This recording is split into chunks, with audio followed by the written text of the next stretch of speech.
go. How you doing? My name is Artesia McDowell, and I'll be giving you 3 scenarios.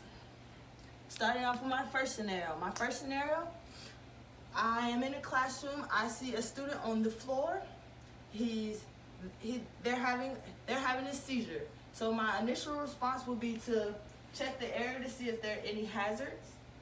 Secondly, I would clear the area. Being that it's a classroom, I would move the chairs and tell all the other students to give this particular student some space. First, I would send someone, as I'm checking the area and stuff and securing the area, I would send someone to go call help, such as his teacher or someone. I'd be like, can you go call help? Someone go call help. So then I would ask anyone if this is the first time this has happened or has this happened before to this particular student. If not, I would clear his space. I wouldn't put anything in his mouth, clear the area, and would give him some space until the medical help or medical attention that arrives. Okay?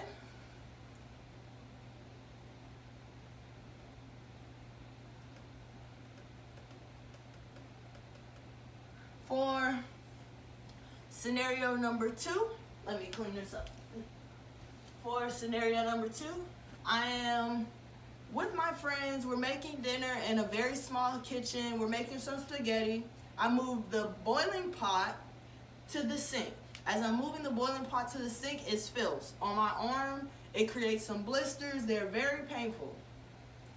So first, I would check and see if there are any more hazards. Being that I spilled something, I have created my own hazard. So I would try to clean that up and clear the way so no one else falls and makes this incident any worse. Secondly, I would then go to the sink. I would ask my friend to turn on the cool water, and I would run it on the blistered area for 10 to 15 minutes. After that,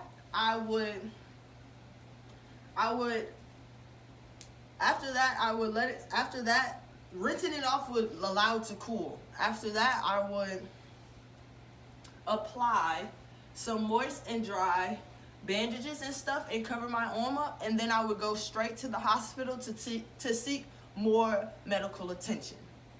Okay? Setting up for scenario number 3.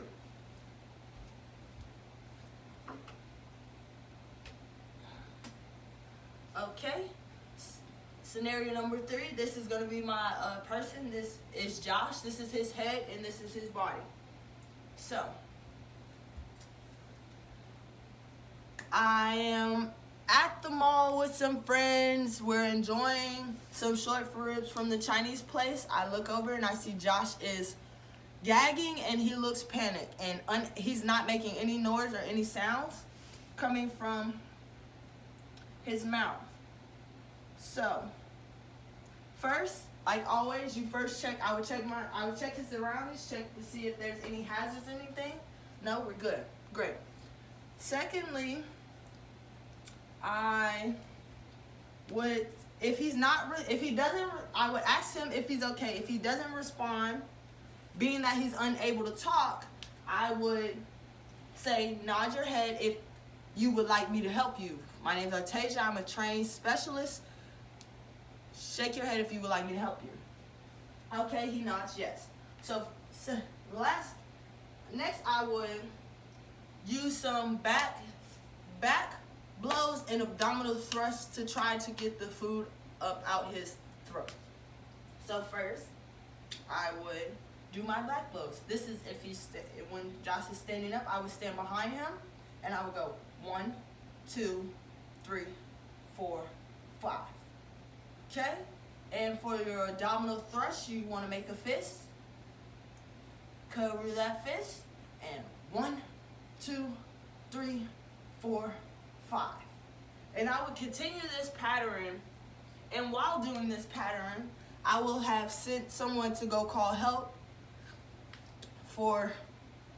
to help assist him after the fact. So I would continue those backward thrusts.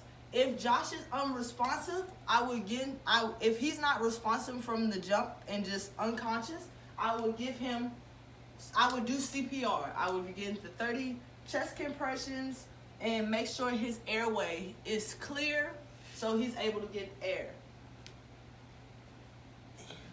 Great, thanks.